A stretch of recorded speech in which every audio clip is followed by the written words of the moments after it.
네, 우선 장관님이야 군 수뇌부 간부님들 많은 도전 요소에도 불구하고 안보에 노력하고 계신 점에 감사의 말씀을 드립니다. 뭐 좀 지엽적인 걸 수 있는데 제가 업무 보고 관련해서 하나 좀 지적을 하고 싶은 게 있는데 20-5 쪽을 한번 좀 봐주겠습니까? 아래쪽이요. 국방부 업무 보고 중에 아래에 보면 초대형 방사포 가로 열고 4.5톤 가로 닫고로 돼 있는데요. 제가 알기로 초대형 방사포에 4.5톤 탄두를 달기는 물리적으로 불가능한 걸로 알고 있습니다. 아마 K인-23 개량형을 좀 잘못 표기한 거 아닌가 그렇게 생각이 되는데 한번 장관님께서 좀 확인해 주시면 감사하겠습니다. 그리고 앞서 여러 선배 의원님들께서 좋은 질문 말씀 많이 해주셨는데 저는 이제 막갓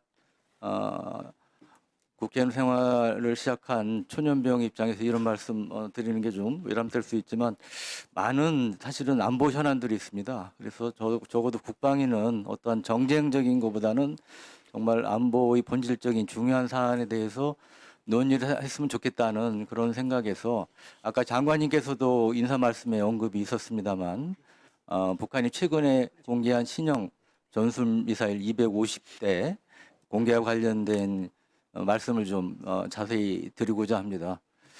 이게 처음 발표됐을 때 저는 사실은 잘 믿기지가 않았습니다. 너무 숫자가 많고요. 그래서 저와 보좌진이 좀 분석을 좀 해봤는데요. 제가 말씀을 좀 드리고 뒷부분에 장관님께 좀 질문을 드리도록 하겠습니다. 네, 다음요. 먼저 이게 250문이 대숫자가 맞나 북한이 공개한 사진을 분석을 해봤습니다. 그래서 쭉 앞열부터 해가지고 세봤더니 전체가 249개가 있었고요. 앞에 김정은이 쓰던 스테이지에 한 대가 있습니다. 그러니까 총 250대가 숫자가 북한이 뭐 과장한 게 아니고 실제로 있는 걸로 이렇게 확인이 됐습니다. 다음이요. 그리고 이제 이게 뭐 덤이 가짜 아니냐 뭐 이제 일부 그런 시각도 있는데 실제로 북한이 이런 이벤트를 했다는 것은 이제 민간 상용위성 사진을 통해서도 확인이 됩니다. 지난 4일에 미림 비행장에서 이렇게 행사를 했던 것들이 뭐 해상도 높지 않지만 위성 사진을 통해서도 확인이 되고요.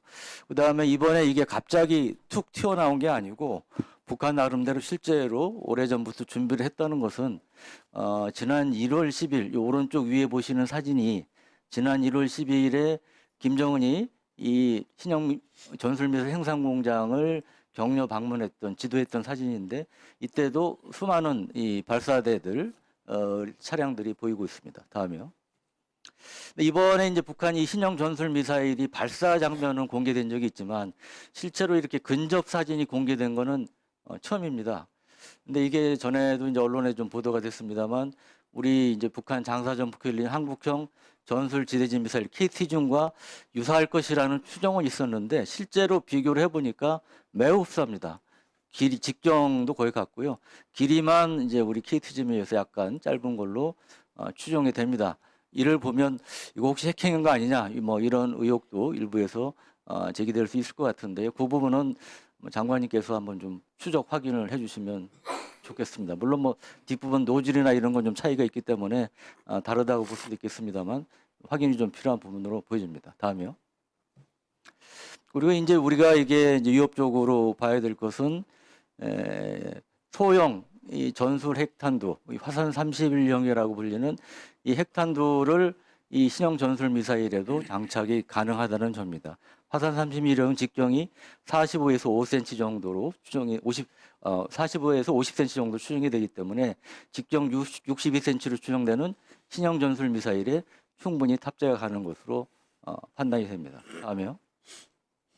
그리고 이게 이제 뭐 김정은도 큰 소리를 쳤습니다만 전방 지역에 이제 배치해서 우리를 위협하겠다는 것이죠. 사거리가 최대 지금까지 120km 정도 추정이 되는데 그러면 수도권은 물론이고 평택, 캠프, 험프리스까지 사정권에 넣을 수가 있고요. 또 북한은 이번에 타격 여단을 창설했다고 주장을 했는데 실제로 길을 수유하는 이런 사진도 확인이 됩니다. 다음이요. 그래서 이제 우려되는 것은 이러한 이제 600mm 초대형 반사포와 신형 전술 미사일 등을 10발, 수십 발을 섞어서 쏠 경우 사실상 한미 기존의 미사일 방어망으로는 요격이 어렵다는 것이고요. 실제로 북한은 근래 들어 동시에 여러 발의 미사일이나 로켓을 발사할 수 있는 능력을 보여주고 있습니다. 올 들어서는 무려 18발의 600mm 초대형 방사포를 발사하는 장면을 공개한 적도 있습니다. 오른쪽 위에 보시는 사진입니다. 그래서 이게 좀 저는 이제 의욕적으로 판단하는 이유 중에 하나는 신형 전술 미사일을 북한이 그동안 서해상으로 몇 차례 시험 발사한 적이 있지 않습니까, 장관님? 네. 그때 제가 알기로는 우리 군에서 초기에 완전히 이 북한 미사일 발사를 탐지하는데 상당히 어려움을 겪었던 걸로 알고 있습니다. 그래서 몇 발이 발사됐는지 궤적이었댔는지 확인하는데 시간이 걸렸던 걸로 알고 있고요. 그래서 이러한 미사일들을 우리가 이제 발사 차량에 한 대당 이제 4발이 실리도록 돼 있는데 산술적으로 보면 250대를 기준으로 하면 곱하기 4하면 1000발 아닙니까? 그럼 장관님, 그 북한이 이러한 이제 발사 차량은 뭐 실제에 가깝다고 보고요. 그러면 여기에 실을 수 있는 그 신형 전술 미사일 같은 경우 북한이 지금까지 어느 정도 양산했을 걸로 추정을 하십니까?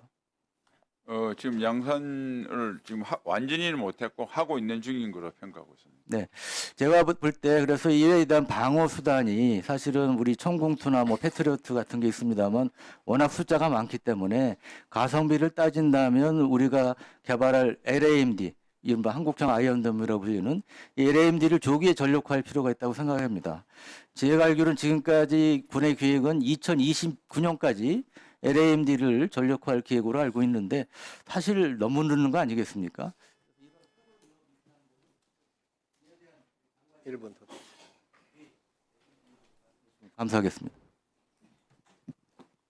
네, 유 의원님 아주 전문 지식에서 좋은 의견 감사하고 아까 땡길 수 있는 분야는 전력화를 좀 조기에 할 수 있는 방안을 강구를 하겠습니다. 단지 한 가지만 말씀드릴 수 있는 것이 국민들께서 너무 과도한 걱정을 하실까봐 저희가 이거를 엄중하게 보면서 대비는 보강을 하는데 그렇다고 국민들께서 지나치게 불안해하실 필요는 없다는 측면에서 실상을 하나 말씀드리겠습니다. 북한이 만약 250대 1000발의 미사일을 동시에 쏘게 해서 전개를 하게 되면 북한도 전쟁을 결심하고는 안 될 겁니다. 그러면 북한의 전쟁 도발 징후는 우리 징후 목록에 의해서 사전에 감시가 됩니다. 왜냐하면 북한도 우리 반격을 예상해서 자기들도 보호 조치를 하는 등 전쟁 도발, 전쟁을 준비와 노출될 수밖에 없거든요. 그렇게 된 상태면 한미연합이 최고의 감시 및 대응 태세를 한미연합도 갖추게 됩니다. 그러면 전개가 되면 단지 방어뿐만 아니라 킬체인으로 사전에 상당 부분 발사하기도 전에 무력화시킬 수 있습니다.